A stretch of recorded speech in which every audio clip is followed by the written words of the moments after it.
ముంగమూరి దేవదాస్ అయ్య గారి స్టోరీలో ఆ బుక్లో చదివాను నేను ఒకటి, నవ్వు వచ్చింది. ఓ చిన్నోడు ఆయన దగ్గరికి వెళ్ళి, కుర్రోడు, అయ్యగారు నాకు కోరిక ఉందండి అన్నాడట. అబ్బాయి ఏంటది అన్నాడు. దయ్యాన్ని చూడాలని ఉంది అయ్యగారు అన్నాడు. ఏంటిది?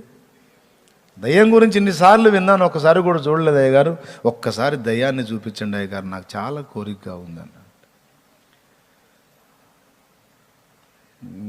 ఇప్పుడు వచ్చి దయ్యం అంటావు, సాయంత్రం వచ్చి చెప్పుపో, నీ మాట వింటానన్నాడట.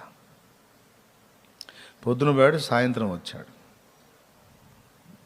సాయంత్రం వేళ వస్తే, నువ్వేం చెప్పావో అది సాయంత్రం చెప్పు, నేను ఆలోచిస్తాను అన్నాడు. సాయంత్రం వచ్చాడు. ఆయన ఒంటరిగా ఉన్నాడు, త్రోవ నిర్మానుష్యంగా ఉంది. ఈ అబ్బాయి వచ్చి ఆయన ముందు నిలబడ్డాడు. ఆ రోడ్డు మీద ఒక వ్యక్తి వెళ్తూ ఉన్నారు, ఒక స్త్రీ వెళ్తూ ఉంది. ఇతను వచ్చి ఇక అయ్యగారు అవకాశం ఇస్తే ఈయన మ్యాటర్ మళ్ళీ పొద్దున్న చెప్పింది గుర్తు చేద్దాం అనుకున్నాడు. ఆయన ఏం చేశాడు, అబ్బాయి అదిగో ఆ వెళుతున్నామని ఒకరు నేను పిలిచానని పిలువయ్యా అన్నాడు. వెంటబడ్డాడు. ఆమె వెళ్ళిపోతూ ఉంది, చకచక నడుచుకుంటూ వెళ్ళిపోతూ ఉంది. ఇతనే ఈ కుర్రోడు పరిగెత్తుతున్నాడు. ఇదిగో అమ్మా, ఇదిగో పెద్ద ఆయన పిలుస్తున్నాడు నిన్ను, అయ్యగారు పిలుస్తున్నాడు అమ్మో అంటే ఆ వెనక్కి చూడట్లా. ఈ పరిగెత్తుతా ఉన్నాడు. ఎంత స్పీడ్గా పరిగెత్తినా ఈ మనిషి ఇంకా అంత దూరం కనపడుతుంది అతనికి.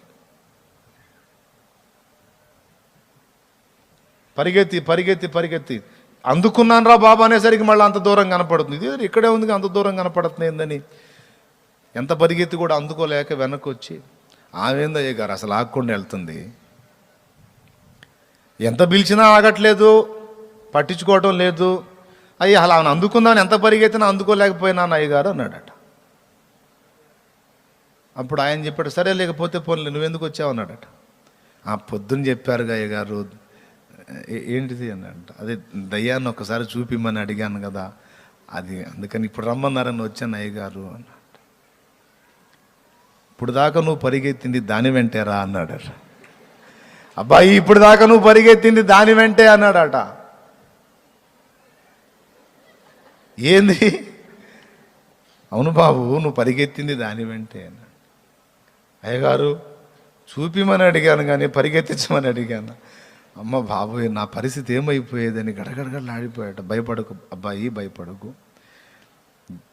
దేవుని చూడాలని కోరుకోయా.